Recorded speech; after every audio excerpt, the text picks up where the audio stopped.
ఈ మ్యాథమెటిక్స్ ని అప్పుడు నేర్చుకుంటే ఇంకా కొంచెం నేర్చు బాగుండేదేమో అని చెప్పేసి నేను ఎందుకు అంటున్నానంటే 2014లో ఎగ్జామ్స్ ప్రిపేర్ అయ్యాను. అప్పుడు నాకు ఈ హైదరాబాద్ లో కోచింగ్ తీసుకున్నప్పుడు మ్యాథమెటిక్స్ అనేది ఎంత టఫ్ ఉంటుందని నాకు అప్పుడు అర్థం. నేను అప్పుడు బేసిక్ అనేది సార్ దగ్గరికి వెళ్ళి ట్రిగనామెట్రీ కానీ నేను నేర్చుకుని ఉంటే నాకు అప్పుడు కొంచెం అడ్వాంటేజ్ ఉంటుంది. బట్ అప్పుడు నాకు అది అప్పుడు మళ్ళీ కొత్త నేర్చుకోవడం జరిగింది. కొత్త నేర్చుకునేసరికి నాకు ఒక 2 మార్క్స్ తోటి అప్పుడు పోయింది, కాలేదు. నాకు అప్పుడు కొత్త కారణాలే కావచ్చు, అది ఏదైనా కూడా మనకు వీలుగా లేకపోయింది. నేను ఇక ప్రిపరేషన్ చేయలేదు. ఆ గవర్నమెంట్ మన జాబ్ రాదు అంటే మీరు రాదని నాకు నేనుగా ప్రతి ఒక్కరిగా చెప్తలేదు. నాకు కొన్ని పరిస్థితుల ప్రభావం వల్ల నాకు రాదని నేను ఫిక్స్ అయ్యి దాని తర్వాత ప్రైవేట్ రంగాన్ని చూస్ చేసుకోవడం జరిగింది. ప్రైవేట్ రంగంలో నేను మామయ్య వాళ్ళ రెస్టారెంట్ ఉండే వెళ్ళాను. అందరికీ స్టూడెంట్స్కి అయితే తెలుసు, మన బాయ్స్ దర్శకుడు రాకపోవచ్చు కానీ బాయ్స్కి అయితే తెలుసు. మైకూమ్ అని బస్ స్టాండ్ ఎగ్జిట్ గేట్ ఉండే మేడం. ఒక 6 సంవత్సరాలు దాన్ని సక్సెస్ఫుల్గా తీర్చిదిద్దిన 6 సంవత్సరాలు మంచి మంచి 3 స్టార్ హోటల్కి కాంపిటీషన్ తీసుకుని వచ్చి పర్ డే ₹1,00,000 1,50,000 కౌంటర్కి తీసుకొచ్చిన. ₹1,00,000 1,50,000 అనేది హోటల్ బిల్లో పర్ డేకి అది మోస్ట్ సక్సెస్ఫుల్ హోటల్.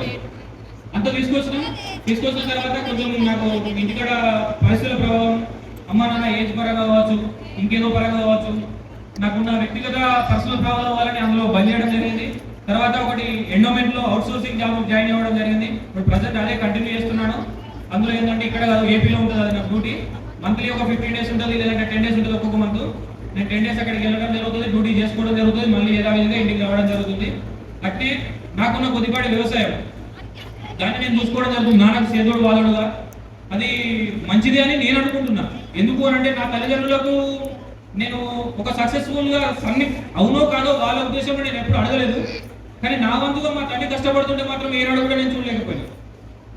అది ఒకదానికి మాత్రం నేను గర్వంగా ఫీల్ అయ్యాను. ఎందుకంటే మా నాన్నకి ఏదైనా పని చేసుకుంటే మా నాన్న వరకు అయితే మా నాన్న ఏదైనా పని చేసుకున్నా నేను ఖచ్చితంగా నాతోటి సాయం ఎంత అవుతుందో అంతవరకు నేను కాంట్రిబ్యూట్ చేస్తాను. ఇక్కడ నేను లేని పరిస్థితులలో ఇంకెవరినో పెట్టడమో ఇంకేదో చేయడం జరుగుతుండే కావచ్చు, కానీ నేను ఉన్నప్పుడు మాత్రం ఖచ్చితంగా మేడం మరి ఇంట్లో పరిస్థితి ఎట్లా మాకు అత్తలేపాయ మరి ఏం చేద్దాం మేము హిందీలో ఉంటే క్లాస్లో నువ్వు క్లాస్ ఎప్పుడు ఉన్నావురా మీకు రాజన్ సార్ అయ్యిండు, రాజన్ సార్ కూడా అయ్యిండు, సైన్స్ అని చెప్పేసి ఎన్విరాన్మెంటల్ సైన్స్ అని చెప్పేసి పొద్దులాంటి చెడ్డీలు వదలు ఇక మీకు హిందీ అర్థం మేడం అంటున్నాయి. అప్పుడు నాకు అంత ఇబ్బందికరమైన సబ్జెక్ట్ అంటే నాకు ఇప్పటికీ హిందీ అది నేను ఇప్పటికీ నేర్చుకోలేకపోయాను.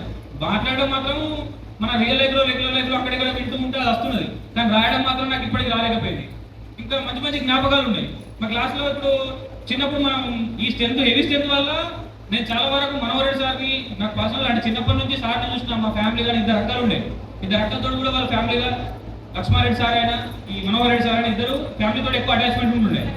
సార్ ఇది ఏంటి సార్ మీరు కింద కూర్చుంటుందా బెంచీలో సార్ తోటి కూరలు మా చిన్న కూరలు బెంచీలలో కూర్చుంటారు మాకు బెంచీలో అంటే మీరు 72 మంది బెంచీలు అయితే 40 మంది కూర్చుంటారు, మరి మిగతా 30 మంది కూర్చొని పెట్టాలంటుండే సార్. అలా కూడా మనకు స్ట్రెంత్ ఎక్కువ ఉండే. 72 మంది కూర్చుంటే ఎంత బెంచీలో మన హారికక్క లైన్లో కూర్చుంటుండే. లైన్లో 5 ఉంది, అడిగి ఇంటికి 4 ఉంది. ఈ 4 కొంచెం ఇట్లా వెడల్పు కాదా వీడు కూర్చుంటే వీళ్ళు దగ్గరికి వస్తారు. వీళ్ళంటే కొంచెం అట్లాంటి పరిస్థితులు నేను చాలా చూస్తాను. ఎందుకంటే మన క్లాస్లో ఒకటి ఇట్లా ఓది ఇంకో లాగాలి, మధ్యలో గ్యాప్ కూడా పెద్ద ఉండేది కాదు. అట్లాంటి పరిస్థితులలో మనం ఇంకా చదువుకుందాం అంటే గొప్ప విషయం అని కాదు, మనం ఎట్లా చదువుకున్నా చదువుకోవడం ఇంపార్టెంట్. కానీ మన చిన్న తరగతులు మనకంటే మన జూనియర్ బెంచీలో కూర్చున్నా కూడా మన కింద కూర్చొని చదువుకున్నాం.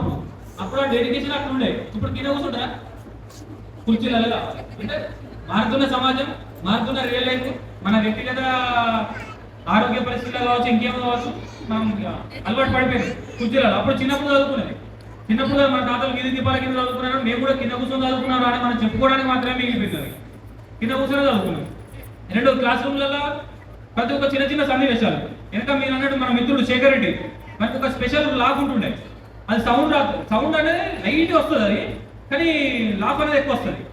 ఎవరు నవ్వుతాను ఎందుకు ఎవరు ఉండవు, మరి వీడు సపరేట్గా నవ్వుతాడు, మనం చేసే పనులు మనం ఉంటే క్లాస్ చెప్పంగా ప్రతి ఒక్కటి ఇట్లాంటి చిన్న చిన్న మూమెంట్లే. అది అప్పుడే మనం ఇప్పుడు గుర్తు చేసుకుంటే హ్యాపీగానే ఫీల్ అవుతాం. ఎందుకు అంటే అప్పుడు మంచిగా చెడు జరిగిందా ఏం జరిగింది, మనం లైఫ్లో సక్సెస్ అయినామా ఫెయిల్ అయినామా అనేది పక్కన పెడితే మన తీపి జ్ఞాపకాలలో ఇవి చాలా వరకు ఉంటాయి. స్కూల్ లైఫ్ అన్ని చేసిన తీట పనులే కావచ్చు, మంచి పనులే కావచ్చు, ప్రతి ఒక్కటి మనకు ఉంటుండే. మనకు అట్లాంటి అనుభవాలు ఏకైక నాకు వరకైతే మన తక్కువ మన జూనియర్స్ కావచ్చు సీనియర్స్ ఇంత లేకుండానేమో. ఎందుకంటే వాళ్ళు స్ట్రెంత్ తక్కువ, సార్ కూడా గమనిస్తుండే. అంటే 100 మందిలో 99వ వ్యక్తిని గమనించలేకపోవచ్చు, కానీ 20 మందిలో 19వ వ్యక్తిని గమనించే ఛాన్స్ ఎక్కువ ఉంటుంది. మన స్ట్రెంత్ ఎక్కువ కాబట్టి వాళ్ళు టీచింగ్ మీదే చూస్తుండే అంటే ఉంటుంది. కాన్సన్ట్రేషన్ అనేది 100 మందిలో ఎంతో కొద్దిపాటిగా అందరినీ గమనించలేకపోతుంది. అట్లా వల్ల మనకి ఎక్కువ ఫన్నీ ఇన్సూరెన్స్ ఎక్కువ జరగడానికి ఆస్కారం వచ్చింది. అప్పుడు మనకు స్ట్రెంత్ ఎక్కువ చేయబట్టి ఈ మనం ఇటు సార్ వాళ్ళు ఇటు టీచింగ్ చేస్తూ ఉంటే ఎంత ఎక్కువ వాళ్ళు చెప్తున్నారు, మనం ఏదో చిన్నపాటి కామెడీ చేస్తుంటాం. ఎవరు చేసినా మన సైలెంట్ ఉంది. అదే మన చేస్తాడు లేకపోతే మేము ఎక్కువ అట్లాంటి అనుభూతులు మనకు ప్రతి ఒక్కరికి ఉన్నాయి. అంటే కొంతమంది నేను చెప్పినా ఇప్పుడు నా లైఫ్ లో జరిగినాయి. మాకు అంతకుముందు మా లక్ష్యాలు ఉంటుండే వెనక లక్ష్మీపతి వాళ్ళ వెనక మా క్లాస్లో ఆనందాన్ని కొత్తపాటి ఆనందం ఉంటుండే. ఇప్పుడు ఊక ముందర కొడుతుంటే మన వెనక కొడుతుండే. మరి వెనక కొట్టి ఇప్పుడు సపరేట్ మళ్ళీ సార్ని చూస్తుండే. ఎవరు కొట్టిండ్రా అంటే నాకు తెలియదు అంటుండే. వీడు ఆనందం కాదు. ఎవరు కొట్టిండ్రా అంటే నాకు తెలియదు. బట్ ఎవడన్నా కొడతాడు. ఎవడు కొట్టి ప్రతిసారి లక్ష్మీపతి కంటే మా ముందు ఉంటుండే, లక్ష్మీపతి గానే కొడుతుండే. వాడు చూసి చూసి వెనక పెరిగింది. ఇక వెనక పెరిగినాక ఒక రోజు వెళ్ళలేదు చిన్నపాటిగా. అట్లాంటి అనుభవాలు మా క్లాస్ రూమ్ లో చాలా ఉన్నాయి. నాకు ప్రతి ఒక్కటి చిన్నప్పటి జ్ఞాపకాలు కావచ్చు, చిన్నప్పటి అనుభవాలు